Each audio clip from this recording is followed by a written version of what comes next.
Guten Tag. Boa tarde. Domingo, hein? E aí? Tô aqui com as mangas arregaçadas, tava lavando banheiro. Lavando banheiro, limpando roça. Eu tô aqui com as mangas todas. E aí, domingo? Boa tarde, Érica. Boa tarde, Peter Nascimento. Boa tarde. Nós estamos na leitura do livro de Oséias, tá? É o primeiro classificado entre os profetas menores. E não é porque... Boa tarde, Bressan. Bressan, boa tarde, Gessi. E não é porque ele é de menor importância não, tá, gente? Os profetas menores são classificados como menores porque o livro deles são livros menores, tá? A gente tem 5 profetas maiores, que é depois de Cantares, tá? Ezequiel, Daniel, Oséias... Não. Isaías, Ezequiel, Daniel, Jeremias.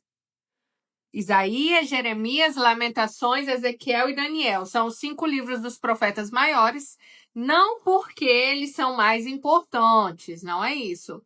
É porque o livro é maior mesmo, tá? Aí depois a gente vem com 12 livros dos profetas menores e a gente está lendo Oséias. Ontem a gente leu 3 capítulos. E hoje vamos ver se a gente lê mais 3. Então vai abrindo aí já a sua Bíblia, pegando seu caderno para você anotar.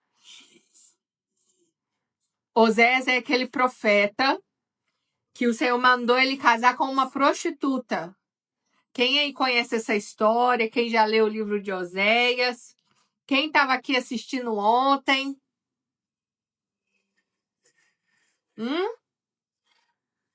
Oséias, logo depois de Daniel. A gente tem o livro de Oséias. Oséias foi contemporâneo de Isaías, ele viveu na mesma época.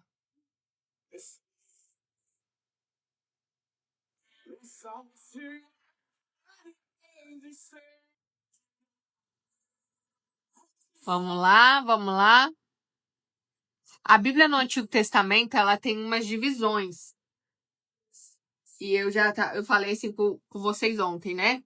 A gente tem o Pentateuco, que são o conjunto dos 5 primeiros livros. Depois a gente tem 12 livros históricos. Depois a gente tem 5 livros poéticos. Depois a gente tem 17 livros proféticos. Só que esses 17, eles são 5 profetas maiores e 12 profetas menores.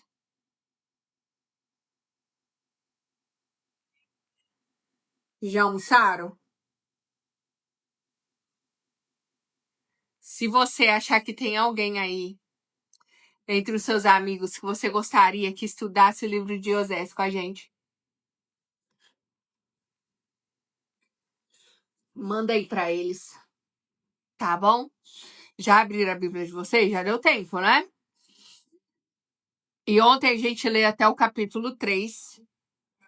E hoje a gente vai começar no capítulo 4, que o Senhor nos acompanhe, que o Espírito Santo fale ao nosso coração. O intuito dessa leitura é o que eu estava falando com vocês ontem. É a título de conhecimento, tá? Muitas vezes a gente é enganada, a gente é engabelada, as pessoas passam muitas informações pra gente, só que a gente nunca leu a Bíblia. Ontem eu estava aqui falando e tinha um rapaz que nunca tinha ouvido falar o nome de Oséias. Nem sabia que Oséias era um livro da Bíblia.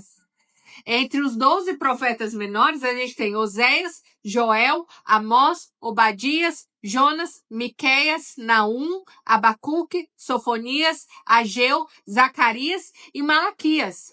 12 livros que muitas pessoas nunca nem leram. Aí alguém fala lá na igreja, vamos abrir no livro de Joel, ou vamos abrir no profeta Sofonias. E aí você fala assim, o quê?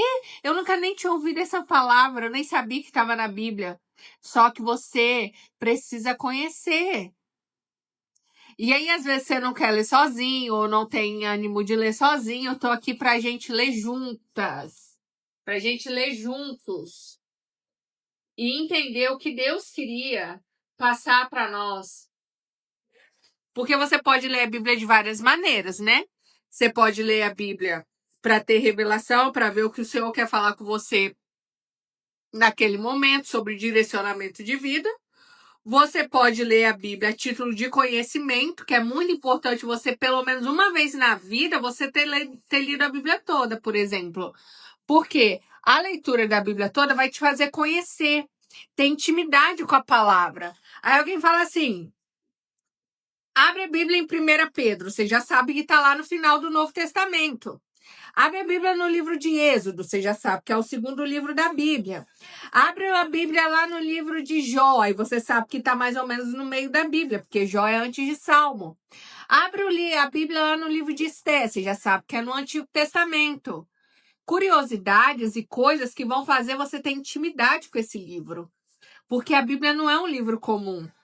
Você pensa que a Bíblia é o maior livro, o livro mais vendido pelo maior período de tempo na história. A Bíblia foi o livro que mais foi traduzido em idiomas no mundo. Você vai ter a Bíblia em vários idiomas, dialetos, em qualquer país, você vai encontrar e vai ter condições de ler a Bíblia. Então, esse não é um livro comum. Então, eu quero que você conheça a palavra, eu quero que você tenha intimidade com a palavra, eu quero que você saiba as coisas que estão por vir. Porque quando você pensa assim, Deus já deixou tudo escrito, anunciado, você não vai ficar surpreso com nada. Você já vai estar pronto, né? Para o final dos tempos, você vai perceber que as coisas que acontecem não tem nada de novo, que essas coisas já aconteceram em algum momento da história, mas que Deus ele teve o cuidado e o amor de nos ensinar, de nos anunciar as coisas que hão de vir. Né? Lá em Apocalipse está falando isso, né? Que ele nos deixou escrito para que a gente soubesse o que ia de acontecer. Ele usou pessoas ao longo da história para salvar o seu povo, para ser voz dele na terra. E nesse tempo, pode ser você. Pode ser você o profeta desse tempo, a profetisa desse tempo. Deus te revelar coisas que hão de acontecer, não só sobre a sua vida, mas para ser bênção também na vida de alguém. Então vamos lá, o livro de Osés no capítulo 4. Ontem a gente leu até o 3 e hoje a gente vai começar a ler o 4. E aqui a gente vai ver que Deus acusa Israel. Ou nós lemos o 4 ontem? Não, não lemos só até o 3. Diz assim, o capítulo 4, ó. Depois, se você quiser, você pode vir aí na live de ontem e assistir. Fica salvo, tá? Tudo fica salvo aqui. Ó, Deus acusa Israel. Filhos de Israel, escutem a palavra do Senhor, porque o Senhor tem uma controvérsia contra os moradores da terra. Não há verdade, nem amor, nem conhecimento de Deus na terra. Tá parecendo que ele tá falando dos dias de hoje, né? Mas apenas juramento falso, mentira, assassinato, roubo e adultério. Há violência e homicídios sobre homicídios. Por isso a terra está de luto, e todos os seus moradores desfalecem, juntamente com os animais do campo e com as aves do céu, e até os peixes do mar estão morrendo. Todavia, que ninguém acuse nem repreenda, porque a minha acusação é contra vocês, sacerdotes. Por isso, sacerdotes, a acusação dele é contra os sacerdotes. Por isso vocês tropeçarão de dia, e os profetas, juntamente com vocês, tropeçarão de noite. E eu destruirei a mãe de vocês. A mãe de vocês que ele está falando aqui é Israel. O meu povo está sendo destruído, pois lhe falta o conhecimento. É por isso que a gente está aqui, buscando conhecimento, porque a gente não quer ser destruído por falta de conhecimento. Ele disse, eu tenho acusação contra vocês, sacerdotes. Vocês querem para guiar o povo na palavra. Vocês, líderes religiosos, querem para guiar o povo na palavra. A minha acusação é contra vocês, contra os profetas desse tempo. O meu povo está sendo destruído por falta de conhecimento, pelo fato de vocês, sacerdotes, rejeitarem o conhecimento. Também eu os rejeitarei, para que não sejam mais sacerdotes diante de mim, visto que se esqueceram da lei do seu Deus, também eu me esquecerei dos seus filhos. Boa tarde, Ricardo. Boa tarde, Ale. Boa tarde, Salão da Marli. Olha só, é muito interessante isso. As pessoas não têm tido conhecimento. Por que não conhece? Porque não procura conhecer. Eu tenho certeza que na sua casa é igual a minha. Pelo menos 2 Bíblias você tem. E se você não tiver nenhuma Bíblia física, com certeza você tem aí a internet que te dá acesso à Bíblia em todos os idiomas e versões possíveis que você pode imaginar. Só que a gente não lê, a gente não busca conhecimento, a gente não estuda, a gente vive de pregação, a gente vive de lives, assistindo lives, mas a gente, na nossa intimidade, a gente não pega a Bíblia para ler no dia a dia.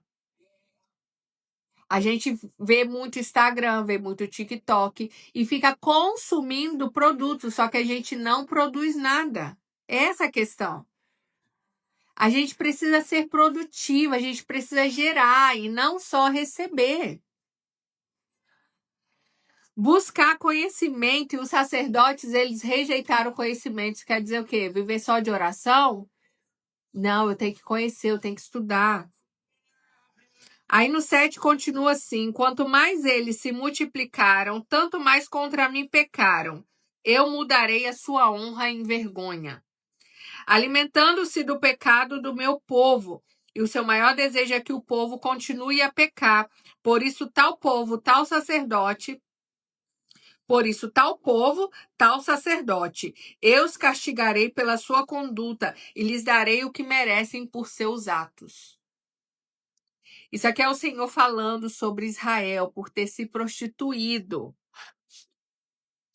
Comerão, mas não ficarão satisfeitos. Eles se entregarão à prostituição, mas não se multiplicarão, porque deixaram de adorar o Senhor. A prostituição, o vinho envelhecido e o vinho novo tiram o entendimento. Olha só, isso aqui é um código, viu? Às vezes a pessoa não entende, mas determinado tipo de práticas pode atrapalhar ou prejudicar e tirar o seu entendimento. Precisa discernir as coisas, tem que tirar esse tipo de coisa da sua vida. Prostituição, beber álcool, vinho, né? O meu povo consulta os seus ídolos de madeira. E um pedaço de pau lhe dá respostas. Aqui está falando sobre fazer ídolos de pedra, de pau. Porque um espírito de prostituição os enganou. E eles, prostituindo-se, abandonaram o seu Deus. Sacrificaram no altar dos montes e queimam incenso sobre as colinas, debaixo dos carvalhos, dos álamos e dos terebintos, porque é boa a sua sombra. Por isso as filhas de vocês se prostituem e as suas noras adulteram. Não castigarei a filha de vocês que se prostituem, nem as suas noras quando adulteram, porque os próprios homens se retiram com as meretrizes e oferecem sacrifício com as prostitutas cultuais. Olha só, aqui ele também mostra algo muito importante sobre relacionamentos.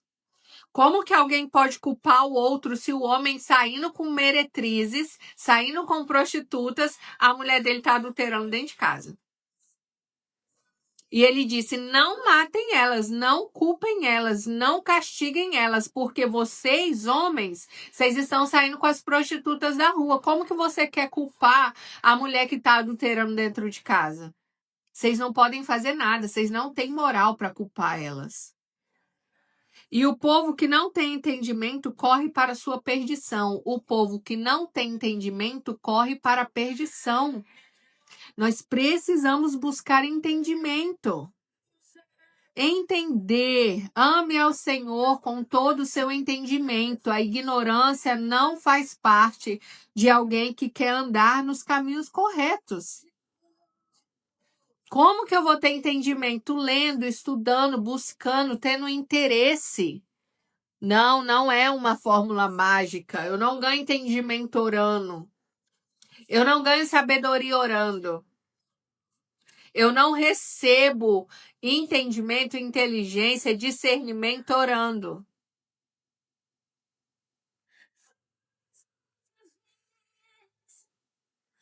Se o cabeça da família andar errado, já era. Pois é.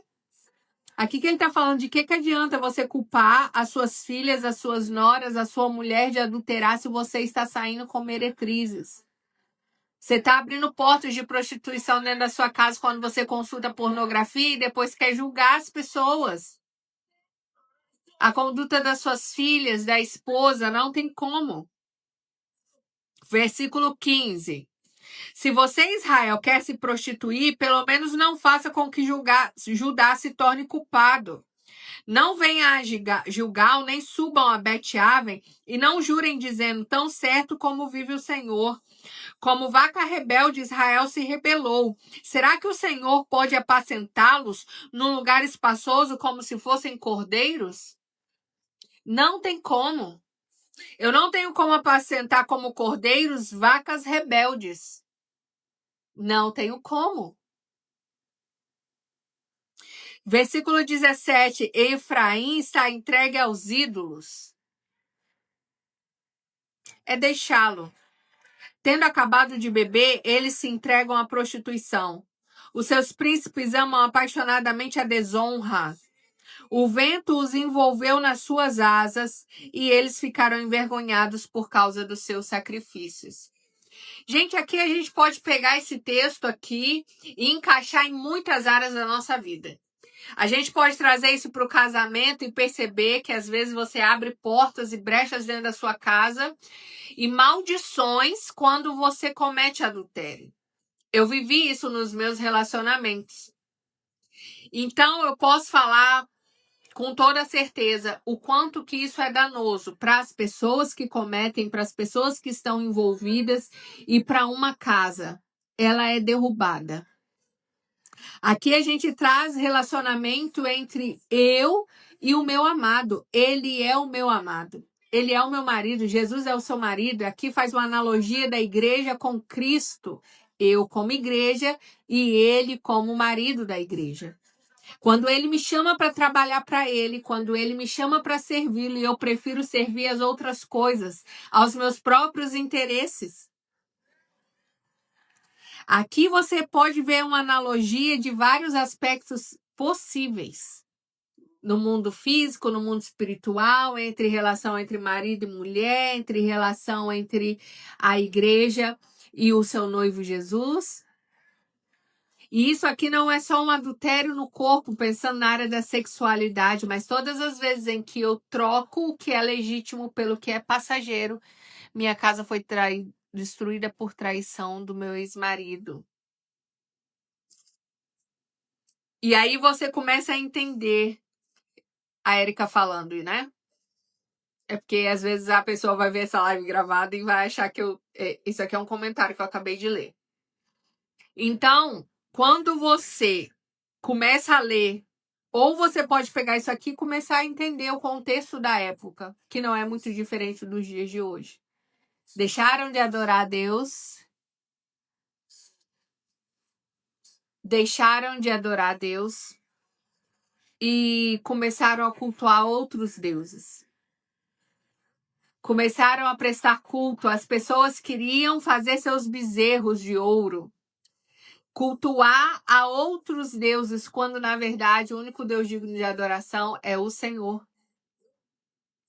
Então a gente vê aqui no contexto em que Osés viveu de um povo em que abandonava sua fé em Deus e começava a se encantar e a querer fazer parte das coisas que não eram o único Deus verdadeiro. Temos aqui o comentário também. Meu relacionamento também foi destruído por traição minha. E nos meus relacionamentos, eu vivi o adultério das duas partes.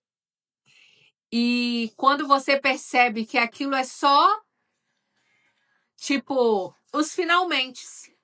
Porque a traição, ela começa muito antes da via de fato.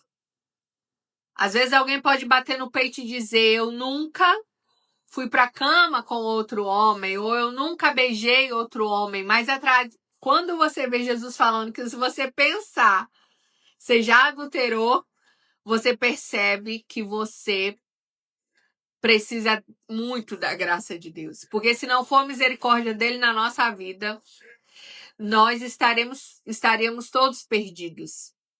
Estaremos todos perdidos. E aqui ele vem falando, esses tempos também a gente estava pensando numa analogia, ontem mesmo a gente falando sobre isso, sobre todas as vezes em que eu faço algo onde a motivação é só o dinheiro. Entende? Então, existe uma prostituição que é feita quando você se vende em qualquer outro aspecto. Quando você vende o seu tempo, já pensou se você hoje pudesse dizer assim, o que eu faço, o que no meu trabalho eu faria mesmo se eu não ganhasse dinheiro? Essa é a resposta certa para o seu propósito. Quando o que você faz só pelo dinheiro, você também está se prostituindo. Quando Deus te chama assim, vem que você vai trabalhar para mim, eu vou te levar e eu vou cuidar de você, e você diz, não, eu tenho que saber como eu vou me sustentar. Eu tenho que saber, eu tenho que ter uma estabilidade financeira, como se o seu Deus fosse o dinheiro. Você pergunta para o dinheiro a casa que você pode comprar.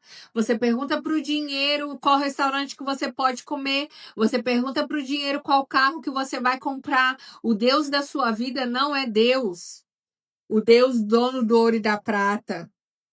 O seu Deus é o dinheiro, porque você fica fazendo conta todas as vezes em que o Senhor fala, vai para Alphaville, eu vou te botar lá, vai para tal evento, vai para tal imersão, vai para fazer tal mentoria, o Senhor está te chamando, eu vou te preparar. O seu coração anseia por viver certas coisas. Eu queria tanto estar no método Destiny do Brunet, por exemplo. Agora a gente vai ter o evento do Thiago Brunet aqui em Alphaville. Quanto o Senhor tem chamado as pessoas a ela falar, eu não tenho dinheiro. O que ela está dizendo? Quem manda na minha vida é o dinheiro. Eu queria tanto comer, mas eu não tenho dinheiro. Eu queria tanto comer tal coisa, mas eu não tenho dinheiro. Quem está mandando na sua vida é o dinheiro. Quando o móvel que você escolhe para sua casa é de acordo com o preço que você tem que pagar por ele, quem está mandando na sua vida é o dinheiro.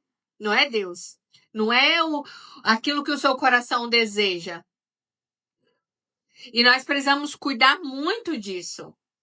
Do quanto a gente pergunta para o dinheiro que a gente pode ou não pode fazer. Vamos lá, capítulo 5? Capítulo 5 tem o título assim, sentença contra Israel e Judá.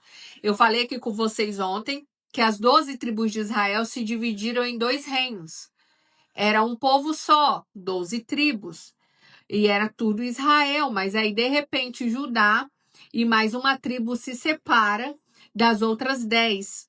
E aí a gente tem o reino do norte e o reino do sul. E aí a gente tem Samaria e Jerusalém, que são 2 capitais diferentes. Mas acontece que o povo, depois de ter se dividido, começa a cultuar outros deuses. Eles esquecem de cultuar um único Deus, que é o Deus de Abraão, o Deus de Isaac, o Deus de Jacó, e eles começam a serem seduzidos, começam a fazer sacrifícios, começam a construir imagens de ouro, estátuas de pau, de pedra, e começam a cultuar esses deuses à semelhança do povo pagão. Você pensa que você tem uma família pura, e de repente essa família começa a se envolver com pessoas de outras culturas, de outras crenças. E aí aquele povo que antes cultuava só o Deus de Abraão, de Isaac e de Jacó, ele começa a aprender, vamos supor que um homem casa com uma mulher que é... Vamos colocar aqui a analogia dos tempos de hoje. Vamos pegar aí uma pessoa cristã, católica, evangélica, não sei. E aí ela casa com uma pessoa do candomblé, por exemplo. E aí ela começa a ver sacrifícios, derramamento de sangue, o modo como eles cultuam, e aí eles começam a frequentar a religião do outro. Comece a fazer da forma semelhante do outro. Aqui eu não estou falando o que é certo, o que é errado. Eu estou dizendo que essa mistura de ideologias, essa mistura de modo de pensar, ela vai causar uma influência. E aqui existe uma condenação. Por quê? Porque Israel passou de cultuar somente ao Deus verdadeiro e passou a cultuar os deuses das outras pessoas. E é por isso que ele está falando sobre prostituição. Não foi um ato sexual em si, porque não. Mas sabe? É uma prostituição porque ele trocou. Ela deixou o seu marido, ela deixou de servir a um só Senhor. Algum vai corromper a cultura do outro, exatamente. Uma casa dividida não fica em pé, tá? Então vamos lá, o capítulo 5 começa assim. Ouçam isso, sacerdotes. Aqui está falando com os líderes religiosos. Hoje o que a gente chama de pastor, padre, sei lá. Cada religião tem o seu líder religioso, mas aqui está falando sacerdotes que é da religião judaica, os judeus. Ouçam isso, sacerdotes. Fique atento, ó casa de Israel. Eu sei que a maioria das pessoas vai falar que eles são crentes, mas não são não, tá? Não existia batista, assembleia, presbiteriano, não existia pentecostal, né? O pentecostal, essas igrejas que existem, não existia nessa época aqui não, tá? Eu sei que vocês acham que tudo que tá falando aqui tá falando pros crentes e quem não é crente, mas não se engane. Não se engane. Principalmente porque Jesus nem crente não era. Jesus era judeu. Se você quiser ser da religião de Jesus, você tinha que ser judeu e não batista, assembleia, presbiteriana. Então, vamos desmistificar isso aqui, tá? Quer congregar, quer ir na igreja, quer ser crente, beleza. Mas não foi essa a religião que Jesus veio trazer, tá bom? Ouçam isso, sacerdotes. Fiquem atenta, ó casa de Israel. Deem ouvidos, ó casa do rei. Porque a sentença é contra vocês, pois vocês foram um laço em Mispa e uma rede estendida sobre Tabor. Os rebeldes se aprofundaram na matança, mas eu castigarei todos vocês. Eu conheço Efraim, é uma das tribos de Israel, e Israel não me está oculto.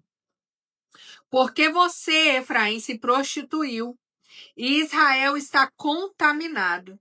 O que eles fazem não lhes permite voltar para o seu Deus, porque um espírito de prostituição está no meio deles e não conhecem o Senhor.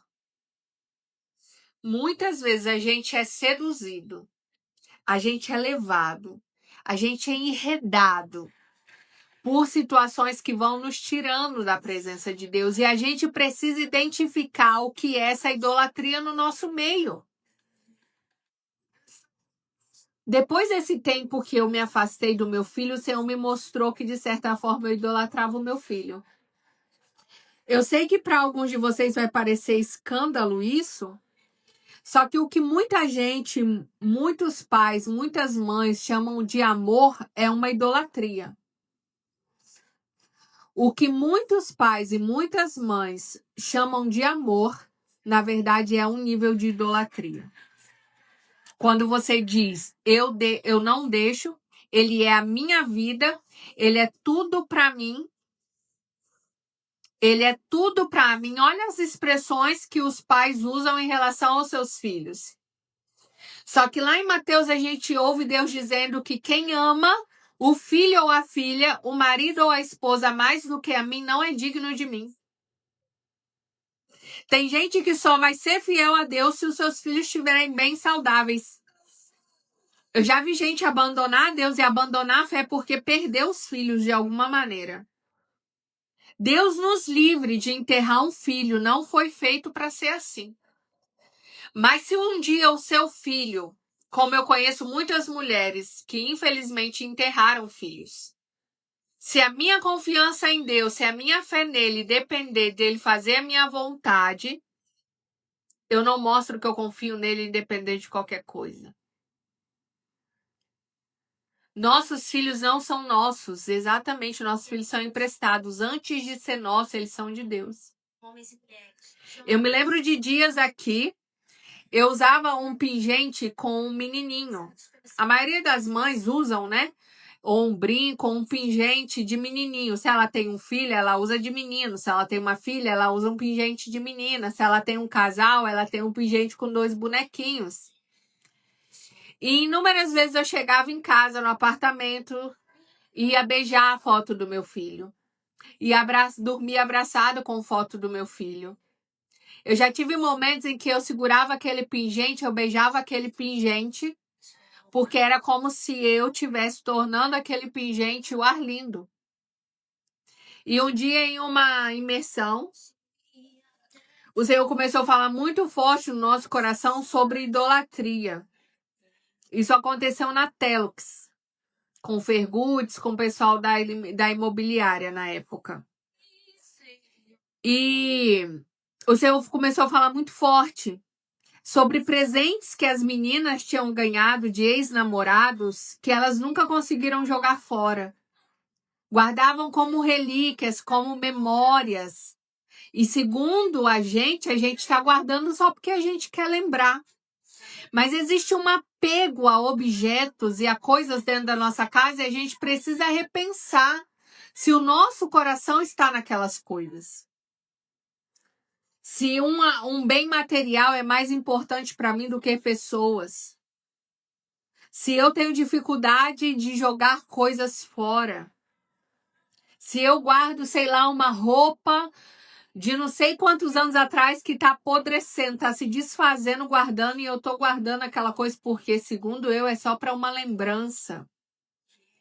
E a gente tem muita facilidade de julgar as pessoas por suas idolatrias, porque adoram imagens ou porque tem imagens de escultura na sua casa, só que às vezes você tem imagens na sua casa, você idolatra pessoas, idolatra seus filhos, idolatra seus relacionamentos, idolatra uma pessoa porque você diz, eu deixo tudo menos isso. Se você usa palavras como você é minha vida para um ser humano, eu não vivo sem você para um ser humano. Eu sei que num momento de emoção em que você está apaixonado, você vai usar essas palavras. Nossa, eu amo você, você é o amor da minha vida, eu não vivo sem você. Você é a razão do meu sorriso, você é a razão da minha felicidade. Não é verdade. Não é verdade. E se for de fato, você tá lascado, porque o dia que essa pessoa não estiver mais com você, ou que os seus filhos tiverem que ir embora, o que você vai fazer? O único motivo de nós estarmos aqui é o Senhor, e Ele é suficiente em nós. Nós precisamos olhar para dentro de nós e perceber aonde está a idolatria em nós. Aonde a gente tem se perdido nos cultos, na nossa devoção. Porque senão eu vou me encaixar fielmente aqui. De fato, eu vou me encaixar de alguma maneira. Eu só preciso caçar é aonde. E pedir para o Senhor, Pai, tira de mim. E me faz entender, me mostra, porque o único digno de adoração na minha vida, o único digno de devoção na minha vida é o Senhor. Eu quero reconhecer que Tu és suficiente, que eu posso perder tudo e qualquer pessoa, só não posso me perder do Senhor. Me traz de volta, me resgata todos os dias. Tem que ser a nossa oração. E aí começa assim, ó, ouçam isso, sacerdotes, vocês têm sido um laço, vocês têm sido pedra de tropeço. Eu conheço Efraim, é uma das tribos de Israel. E aí no versículo 5, a arrogância de Israel abertamente dá testemunho contra eles. Israel se prostituiu. Israel e Efraim caíram por causa da sua iniquidade. Judá cairá juntamente com eles. Olha só como um influencia o outro. Como seus rebanhos e o seu gado irão em busca do Senhor, mas não acharão. Ele se afastou deles. Vocês se afastaram de Deus e na hora que precisar, o Senhor vai se afastar de vocês. Vocês foram infiéis ao Senhor. Porque tiveram filhos abastardos, agora a festa de lua nova os consumirá com as suas plantações. Toquem a trombeta em Gibeá. Estou lendo o versículo 8. Toquem a trombeta em Gibeá e façam soar o alarme em Ramá. Comecem a gritar em Bet-Aven. Cuidado, Benjamim. Efraim se tornará em desolação no dia do castigo. Entre as tribos de Israel, tornei conhecido o que se cumprirá. Os príncipes de Judá são como os que mudam os marcos. Derramarei o meu furor sobre eles como a água. Isso é Deus falando. Efraim está oprimido e esmagado pelo juízo, porque preferiu seguir a vaidade. Vaidade são coisas passageiras. Portanto, para Efraim eu serei como traço, e para a casa de Judá como a podridão. Quando Efraim viu a sua enfermidade e Judá notou a sua ferida, Efraim se dirigiu à Assíria e enviou mensageiros ao grande rei. Mas ele não tem condições de curá-los, nem de sarar a sua ferida, porque para Efraim eu serei como um leão, e para a casa de Judá como um leãozinho. E eu mesmo o despedaçarei, e depois irei embora. Vou arrastá-los comigo, e não haverá quem possa livrá-los. Irei e voltarei para o seu lugar, até que se reconheçam culpados e busquem a minha face. Estando angustiados, eles me buscarão ansiosamente. É muito forte esse texto, principalmente quando a gente vai lendo e percebe que não é muito diferente dos dias de hoje. Quando Deus disse para Oséias, case com uma prostituta e tenha filhos com ela, ele está dizendo, do mesmo jeito que você está casando com uma prostituta e tendo filhos com ela, eu me casei com uma mulher prostituta. Israel. Ou Jesus dizendo para a igreja está encantada com outros prazeres. A igreja está encantada com outros prazeres. Isso quer dizer, a igreja tem uma missão na terra, mas ela está desapercebida. Ela está distraída. Ela está seduzida por outras motivações, por outras propostas e esquecendo o seu propósito. Só que aí você vai conseguir dinheiro, porque nesse contexto aqui, Israel e Judá, depois de ter dividido o reino, estava vivendo, se você vê o contexto, ontem eu estava vendo alguns vídeos sobre o contexto do profeta Oséias, nessa época aqui, o pessoal estava vivendo muita prosperidade. Israel e Judá, o reino do norte e o reino do sul, estava prosperando muito. Só que ao mesmo tempo que eles estavam prosperando e tendo resultados em áreas da sua vida, outras áreas estavam indo de mal a pior, eles estavam adoecendo, pragas, doenças, coisas ruins acontecendo, filhos morrendo, por quê? Porque quando você peca, você atrai coisas ruins para sua vida. É plantar e colher consequências. Se eu parar de escovar o dente, o que vai acontecer? Meu dente vai apodrecer. E quando ele apodrece, ele dói. E quando dói, eu preciso fazer um processo de ou tomar um analgésico que vai curar só os sintomas. Quando o efeito do remédio passar, o dente vai continuar doendo. Para resolver o problema, precisa voltar para Deus, precisa voltar a escovar os dentes, precisa voltar a cultuar o único Deus, porque quando você peca, você atrai coisas ruins. Você está abrindo brechas e vai ter consequências.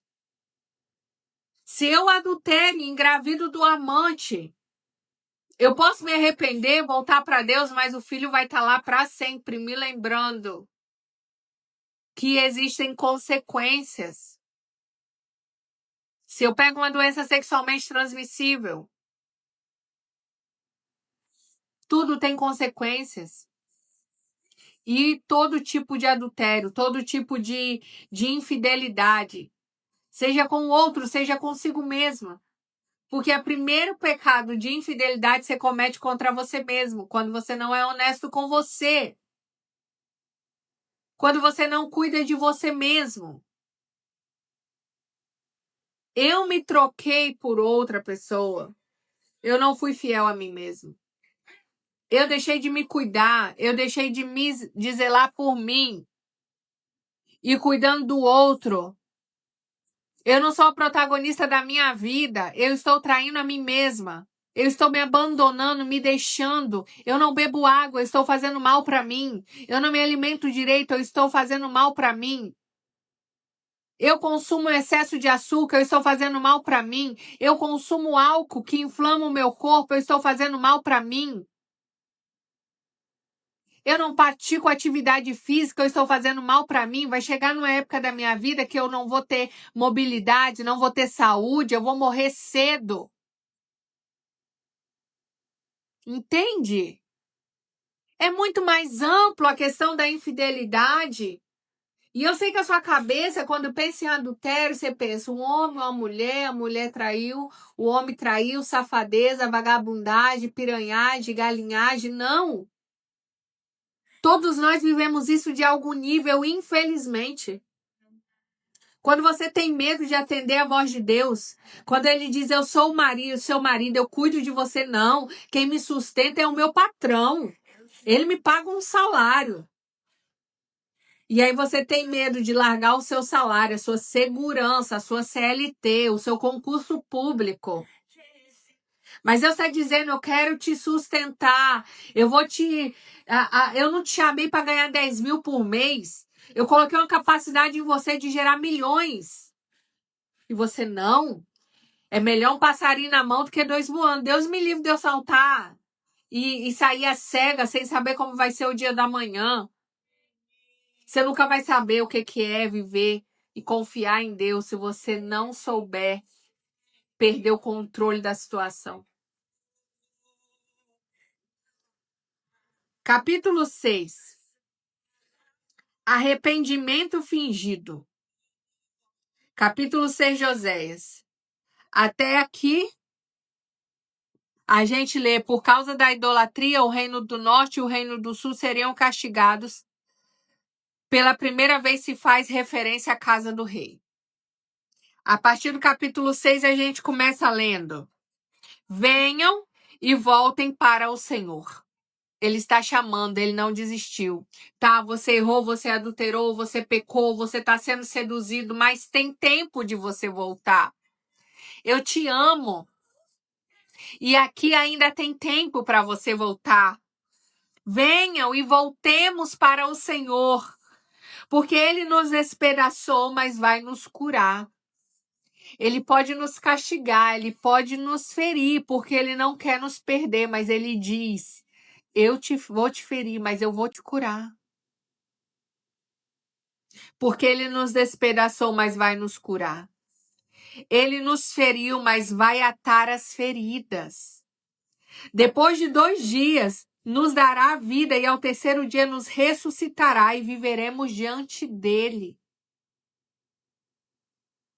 Conheçamos. Conhecimento, mais uma vez ele nos chama a conhecer, a conhecer, a conhecer. Ler a Bíblia, conhecer, ler a Bíblia, conhecer, estudar, conhecer, pedir conhecimento e buscar e conhecer e ler a Bíblia, estudar e conhecer. Você conhece como uma pessoa? Fazendo pergunta. Por acaso eu conheço algum de vocês aqui? Só se a gente tiver relacionamento. Relacionamento é como? Todos os dias se falando, conversando, perguntando, observando o que ele gosta, o que ela gosta, o que o Senhor quer, o que você não quer, o que dizem a seu respeito. Se você quer conhecer uma pessoa hoje, você vai lá nas redes sociais dela, né? Vai no Instagram lá, você abre o meu Instagram, você vai ver Samara tirando foto, Samara, né? Aonde Samara frequenta, como ela se veste, como ela fala. Aonde Samara mora, você for lá no meu Instagram, você sabe onde eu moro, você sabe que eu tenho um hostel, você sabe o endereço do meu hostel. Se você quiser, você pode chegar aqui na porta da minha casa. Lá tem o endereço. Lá tem o link do grupo do WhatsApp, você tem até meu WhatsApp se você quiser. É só saber procurar informações. Conheço Samara. Samara tem 32 anos, falo isso nas lives. Samara já teve 2 casamentos, tem um filho de 6 anos. Samara é capixaba, morava no Espírito Santo. Dá pra você saber quem é meu pai, quem é minha mãe, quem é minha irmã, se eu tenho sobrinho. Você dá pra você saber tudo. Se você souber pesquisar, você sabe até achar o Instagram dos meus ex-maridos. Você vai saber tudo. Como que eu faço com Deus? Como que eu conheço Deus? Aqui, ó. O Instagram de Deus tá aqui. Mas é 66 capítulos.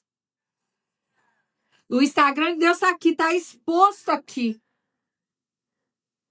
No princípio, ele pairava sobre as águas. Instagram de Deus, ele é Pai, Filho, Espírito Santo.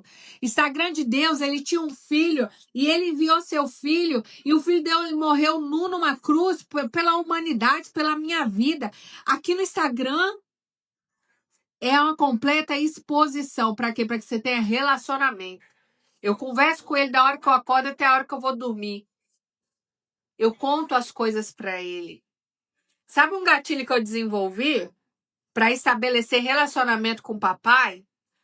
Quando alguma novidade acontece, que você fica assim, nossa, eu quero contar para alguém sobre isso, quero contar para minha mãe, quero contar para o meu pai. Aí você fala assim, não, eu vou contar para papai. Aí eu falo assim, Deus, você viu o que aconteceu? Você viu quem eu conheci hoje? Ó, você viu aquele homem? Eu achei aquele homem bonito, hein? Será que ele é de onde, pai? Aí você vai conversando, vai contando para Deus as coisas que aconteceram. Ó, tô chateada com isso. Ó, eu não sei como é que eu vou resolver isso, não. O pessoal me cobrou hoje e tal da minha mentoria aí, mas eu não sei cobrar, pai. Eu não sei vender minhas próprias coisas. O livro tá ficando pronto, eu não sei como é que eu vou fazer para vender, porque eu tenho uma dificuldade. Me ajuda aí nisso aí, eu sei que eu preciso mudar. Ó, eu já li sobre a mulher virtuosa e fala que a mulher virtuosa, ela é como um navio mercante que de longe traz seu pão. Eu quero viajar igual ela. Você tá entendendo? Você vai falando com Deus como se você estivesse falando com seu amigo. Porque ele é o seu amigo. Ele quer ter relacionamento com você. E você conhece quando você tem tempo com a pessoa. Nunca você vai ser íntimo de alguém que você não passa tempo com ela. A maioria das pessoas acha que me conhece porque vê eu falando aqui nas redes sociais. Só que nunca comeu um saco de sal comigo. Entendeu? Você precisa conversar para estreitar relacionamentos, entende? E aqui tá falando, conheçamos e prossigamos em conhecer. Tá aqui um comando no imperativo da primeira pessoa. Tá? Conheçamos, vamos conhecer. Eu, nós. Entende? Primeira pessoa do plural no imperativo aqui, ó. Conheçamos. Ele está se incluindo. Vamos conhecer e prosseguir em conhecer, porque não é uma atitude única. No sentido de dizer assim, li o livro de Oséias uma vez com a Samara, pronto, já conheci. Não, eu conheço e prossigo em conhecer. Eu descobri um pouquinho, mas eu continuo buscando, porque tem mais coisa aí. Claro. Você vai um jantar uma noite comigo, você vai me conhecer? Não. Você tem que me conhecer no jantar, depois nós vamos continuar se conhecendo, continuar se falando, continuar nos relacionando, continuar fazendo pergunta, continuar saindo junto, prosseguir em conhecer. Casou, conheceu, não. Todo ano, todo mês, todo dia, você vai conhecendo a pessoa mais um pouquinho. Conheçamos e prossigamos em conhecer quem? O Senhor. Como o amanhecer como o amanhecer a sua vinda é certa. Do mesmo jeito que vai haver um amanhã, do mesmo jeito que você tem certeza que amanhã vai nascer um novo dia, você pode ter certeza que ele vai voltar.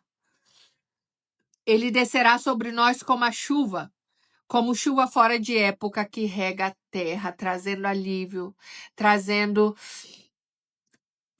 alívio a essa sequidão, a essa dor, essa tristeza que a prostituição traz para nossas vidas. Que o adultério cometido, estar longe do Senhor, faz a gente andar longe da água viva, faz a gente ter sede, faz a gente ter fome da presença dele. E ele disse: se vocês se voltarem para mim, se vocês buscarem me conhecer, eu vou vir como uma chuva sobre vocês. E aquela terra seca vai ser inundada. E de novo vai haver vida. Porque não tem vida sem água, tá? Uma planta morre sem água, um animal morre sem água, você morre sem água, ninguém sobrevive sem água. Que farei com você, Efraim? Versículo 4. Que farei com você, Judá? Porque o amor de vocês é como a névoa da manhã e como o orvalho da madrugada que logo desaparece. Vocês falam que ama, mas o amor de vocês some rapidinho. Vocês falam que me amam, mas é só alguma coisa não aconteceu do jeito de vocês que vocês já desistem do amor. Por isso os abati por meio dos profetas, pela palavra da minha boca os matei. Os meus juízos são como a luz. Vai trazer tudo que é errado à claridade. Pois eu quero misericórdia e não sacrifício. Conhecimento de Deus mais do que holocaustos. Tá preocupado em sacrificar tanta coisa. Tá preocupado em sacrificar, mas não quer conhecer Deus. Faz muito jejum, sobe escada de joelho, paga penitência, vai lá e não conhece. Não lê Bíblia, não busca conhecer, se relacionar. Eu conheço um monte de gente que mora aqui no hostel mais do que outras pessoas, porque nós convivemos. Sabe? Na convivência, no relacionamento, você vai pegar a pessoa num momento desprevenido e aí você vai saber quem é a pessoa de verdade. É relacionamento que faz a gente conhecer alguém. Eu não posso dizer que conheço a Deus porque eu vou na igreja, porque eu faço jejum, porque eu sacrifico aqui, sacrifico ali, porque eu tomo banho frio. Não, tomo banho gelado. Deus quer meu banho gelado? Não, Deus quer que eu conheça ele, tenha relacionamento com ele. Eu tomo café sem açúcar. Tô sacrificando. Mas se eu não busco relacionamento com Deus, o que diferença vai fazer? Você sabia que os atletas são zero açúcar? Por que os atletas são zero açúcar? Alguém sabe? O açúcar, ele é mais viciante que a cocaína. Você tá aí criticando a Cracolândia, o pessoal que é dominado pelo crack, pelas drogas, pela cocaína, pelo ribite, e você não vive sem açúcar. Eu também não tô te criticando, eu só quero que a gente pare de julgar o outro. Porque a gente tem uma santidade velada, tá? A gente quer julgar o outro, que bebe cerveja, que bebe não sei o quê, mas a sua língua é grande. A minha língua às vezes é grande. E a língua é chicote do corpo, tá? A gente vai se fartar pelo que sai da nossa boca. Então vamos ler a Bíblia, vamos falar da palavra, que isso vai trazer vida para nós. Conheçamos. Conhecer a Deus é ter relacionamento. Relacionamento é o quê? Eu falar com ele o tempo todo.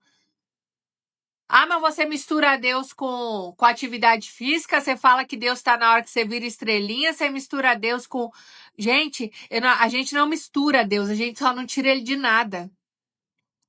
Na hora que eu vou me cuidar, que eu vou fazer minhas sobrancelhas, que eu vou fazer as minhas unhas, que eu cuido do meu cabelo, Deus está ali. Ele quer que eu cuide do meu templo. Ele quer que eu apresente sempre a minha melhor versão para o mundo. Gente, é 3 horas. Daqui a pouco minha live vai cair, eu não vou conseguir me despedir de vocês. Vamos terminar o capítulo 6. Pois eu quero misericórdia e não sacrifício. Versículo 6, tá? Quero misericórdia e não sacrifício, conhecimento de Deus mais do que holocaustos. Mas eles transgrediram a aliança como Adão, eles foram infiéis a mim. Então, o ser humano é infiel desde o Éden, tá? Você não é exceção, tá bom? Gileade é a cidade dos que praticam a injustiça, manchada de sangue. Como bandos de assaltantes que espreitam alguém, assim é a companhia dos sacerdotes. Pois matam no caminho para Siquém, praticam perversidade. Vejo uma coisa horrenda na casa de Israel. Ali está a prostituição de Efraim. Israel se contaminou. Também você, Judá, será ceifado quando eu remover o cativeiro do meu povo. Então, aqui a gente tem um Deus que mostra muito claro que existe consequência para cada atitude nossa. Mas também a gente vê que Deus, ele é cheio de amor. E todas as vezes que a gente estiver disposto a mudar nosso comportamento, a transformar a nossa vida, ele vai pegar e ele não vai nos rejeitar. Ele vai olhar para as nossas feridas e vai dizer: meu filho, não era isso que eu queria para você. Mas se você, como filho pródigo, saiu de casa, se contaminou com o mundo, todas as vezes que você desejar voltar, eu estarei de braços abertos para você. Eu tenho um caminho de vitória, uma trajetória onde você vai prosperar e muito. Mas se você não aceitar o processo, vai buscar caminhos mais fáceis.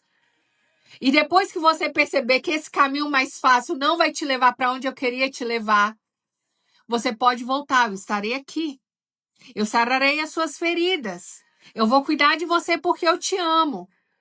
E toda a Bíblia vai ser sempre essa questão. A gente peca, a gente é seduzido pelo mundo e quando a gente percebe, a gente volta. Ele nos abraça, nos acolhe, a gente fica curado, a gente cria coragem e sai de novo. E ele nos traz de volta.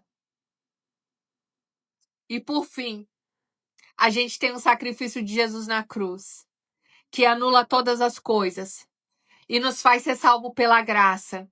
E ele diz: está tudo pago. Pecou, tá pago. Eu amo você. E o seu valor é o mesmo que o de Jesus por mim. Porque se eu dei a vida dele pela sua, é porque a sua vale o mesmo tanto que a dele. Nossa, agora você falou a maior heresia que eu já ouvi. Ele disse: eu te amo, meu filho. E Jesus disse: você é um comigo. E eu sou um com meu Pai. E ele disse: eu te amo. Jesus orou por nós. Lá em Mateus 17, eu quero que você leia depois. Ele disse: vocês vão fazer obras maiores do que eu. Você precisa entender o poder que Deus colocou na nossa vida. Para que você não tema mais as acusações do inimigo. Para que você não tema mais, porque talvez você, assim como eu, em algum momento falou: eu errei tanto, eu peguei tanto, eu pequei tanto, eu estraguei tanto a minha vida que eu nunca mais vou poder falar de Deus. Ele disse: minha filha, eu te amo, eu te trago de volta, eu saro as suas feridas. E se você se acha incapaz, eu só preciso que você esteja disponível. Eu não preciso da sua capacidade, porque eu sou suficiente em você. Eu só quero que você esteja disponível para dizer sim quando eu te chamar, para abrir a sua boca quando eu mandar, para dar quando eu falar para você dar, para você se mover quando eu falar que você tem que se mover. Eu quero contar com você nesse tempo. Do mesmo jeito que eu pude contar com Abraão, com Isaac, com Jacó, com Raabe, com Esté. Cada uma no seu tempo, cada um no seu momento, impactando vidas, transformando. E hoje a gente é o que é, tem o que tem, porque esses homens fizeram o que precisava ser feito na sua era. Agora eu sou quem na minha geração? Você é quem na sua geração? Quando você morrer, quanto tempo vai demorar para você ser esquecido? Não, eu vou deixar meu livro escrito. Eu vou deixar meu livro escrito. Vai ter um livro aqui, ó, Samara Ercolino. Vou deixar livro escrito, eu vou deixar lives, eu vou deixar um conteúdo no Instagram, eu vou deixar conteúdo no YouTube. E ainda que alguém me mate, a minha voz vai continuar sendo ouvida por meio daquilo que eu construí. Porque eu não vou sair dessa terra como uma vergonha. Eu não vou deixar o inimigo pegar e dizer assim: eu fiz dela uma mulher fracassada. Não, não vou ser. Eu vou ser próspera. Eu vou ser luz, eu vou ser sal, eu vou ser resposta de oração. Porque quando Deus chamou Abraão e disse: sai da sua terra, da sua parentela para a terra que eu te mostrarei, eu farei de ti uma bênção. Não se preocupe em ser abençoado, se preocupe em ser uma bênção. Não se preocupe em ser alvo de ofertas e de palavras dizendo, as pessoas dizendo, eis que eu te digo, não. Se preocupe em você ser a voz que vai ser usada por mim para abençoar as pessoas. Só que às vezes as pessoas vêm a nós e elas saem com fome. Qualquer mensagem que você deixou hoje no seu Instagram, nos seus stories, para quando a pessoa for lá stalkear a sua vida, eu vou ver o que Samara tá fazendo. Eu só tô esperando a queda dela. Na hora que ela abre meu Instagram, tem uma mensagem de Deus para ela. Eu tô dizendo para ela deixar de ser medrosa e ouvir a voz de Deus porque ela é muito amada. Na hora que ela queda, eu tô só esperando. Mais um fracasso, mais uma vergonha. Não vai acontecer. E se acontecer mais uma vez, eu vou me levantar, porque o justo, ele pode cair 7 vezes e o Senhor o levantará. Eu quero que você saiba que você não é qualquer um, não é qualquer uma. E apesar das nossas falhas e dos nossos erros, o Senhor, ele nos ama e deseja um relacionamento com a gente. Porque naquele grande dia, ele não vai dizer: afaste-se de mim porque você adulterou, porque você roubou, porque você matou. Não. Ele diz: afasta-se de mim porque eu não te conheço. E aí a pessoa vai dizer: não, mas em teu nome eu profetizei, em teu nome eu fiz live, em teu nome eu expulsei demônios, em teu nome, Senhor. Ele disse: eu não conheço você.